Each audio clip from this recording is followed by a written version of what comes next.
in their thousands, the leadership as well as the grassroots workers. Our symbol was taken away in the hope that people would not know who to vote for. This atmosphere of fear that pervaded the election campaign, every day our workers were picked up, our banners, posters, steamers were taken down by official vehicles, municipal corporation vehicles across the country. And anybody who invited us to a corner meeting had his home broken into during the dark of night. So with this atmosphere, we went into the 8th of February, nevertheless determined to allow the people of Pakistan to speak. People of Pakistan roared on the 8th of February. They roared back against the oppression that had been unleashed on them. This was a historic vote. We need to congratulate the people of Pakistan. I went to polling stations in dark, dingy lanes, and I went to women's polling stations that day where illiterate women were standing, queuing in lines for hours, and they had actually painted our election symbols on their sleeves, on their hands. We all had different symbols. I had a badminton racket, people underneath me, somebody had an aeroplane, somebody had a paintbrush, and they knew who to vote for.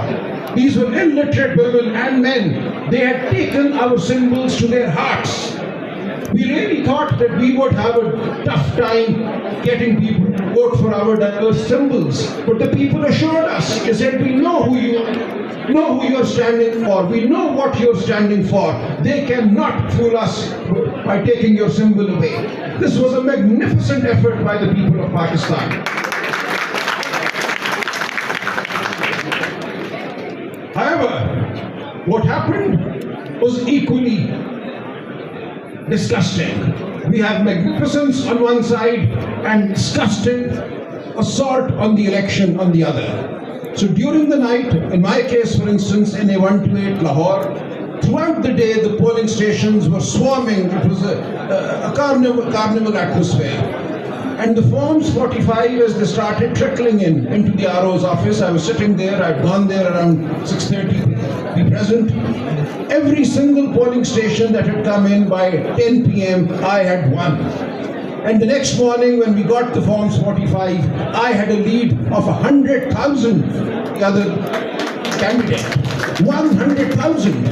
But at 10:30 p.m. I was ousted from the RO's office. There is a video of that as well, I could play that. So a contingent of policemen actually physically threw me and my wife, who was my election agent, out of the RO's office. My wife stood her ground, she sat on a chair, they physically lifted the chair and they threw us out. And thereafter they created the fake Form 47 that they announced at 1 p.m. the next year, the 9th of February. Which had nothing to do. Now what they did was, what's ridiculous, they could not really take away my vote, so they declared that I had polled 160,000 votes in Lahore in my constituency. This was a massive vote, a vote greater than any other in Lahore. But then they showed my opponent, who had not actually gone beyond 60,000, as having polled 172,000 votes. This took the turnout for my constituency, NA128, to 57%, whereas the turnout for every single provincial assembly seat underneath me, under NA128, is 39 or 39.5%. So a jump of 19% between the National Assembly turnout and the provincial assembly turnout tells you everything. And I would urge the international media, the observers, to look for the turnout figures for the provincial assembly and for the national assembly in the various constituencies where we say assault took place. And you will see this pattern repeated everywhere. This suggests that 110,000 voters entered polling booths and did not vote for the provincial candidate, but only voted for the national candidate and only the candidate opposing me. This is absolutely ridiculous. And this gives away, this shows the clumsiness with which this assault was carried out. And we are taking all this to the courts, we have taken all this to the Election Commission, and we have our forms with us. Here I have the Form 45 that we filed in the Election Commission of Pakistan on the 12th of February. Now I could not have, nobody could have recreated these forms in 3 days. We filed every single form, we've done a detailed analysis, compared the results with the provincial assembly seats, and I urge all candidates to do that, do the hard work, and it is indisputable that there was an assault of the most drastic nature on the election process on the 8th and the 9th of February.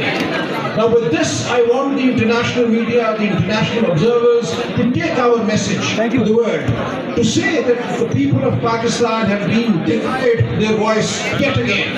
And the consequence of this is most serious for the country. Kindly see, had we been allowed our fair number of seats, the PTI clearly would have emerged as the only federal party in Pakistan. We would have had at least 14 seats in Karachi.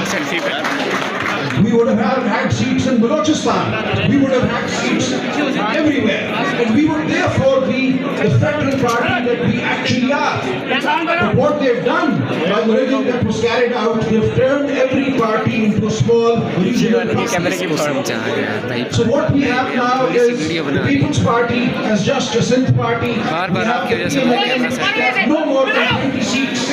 With 4 seats given to them, their figure has gone beyond 70.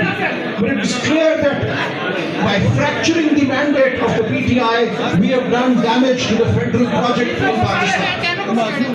अब मैं उर्दू में थोड़ा सा कहूँगा, देखिए हल्के में आपने ये देखना है कि जो सूबाई असेंबली के वोट हैं उस हल्के में, उनमें और कौमी असेंबली के वोटों में फर्क कितना है।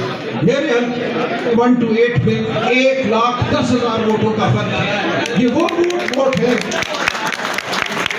जो मेरे मध्य मुकाबले को झूठ डाले गए, और ये चीज हर हल्के में हुई है। जब आप नेशनल असेंबली और प्रोविंशियल असेंबली के वोटों को उसी हल्के में देखेंगे तो आपको नजर आएगा कि उस दिन हुआ क्या। इससे ज्यादा आपको कुछ देखने की जरूरत नहीं है। आप हमारे सारे फॉर्म 45 तो देख ही सकते हैं, ये ऑनलाइन मौजूद है। इन फॉर्मों को कोई शख्स 2 दिन में नहीं बना सकता था। हमने इलेक्शन कमीशन में फौरन ये फॉर्म फाइल कर दिए ताकि ये इल्जाम न लगे कि किसी ने ये बाद में बनाए। लेकिन इन फॉर्मों से ज्यादा जो फर्क है प्रोविंशियल और नेशनल का, वो आपको सब कुछ बता देता है। हमारा पैगाम लेकर जाइए जमहूरियत की खातिर, पाकिस्तान की इस्तेहकाम की खातिर, और सारी दुनिया को बताइए कि जब तक पाकिस्तान में जमहूरियत को मौका नहीं मिलेगा, पाकिस्तान में इस्तेहकाम नहीं आएगा। Thank you so much.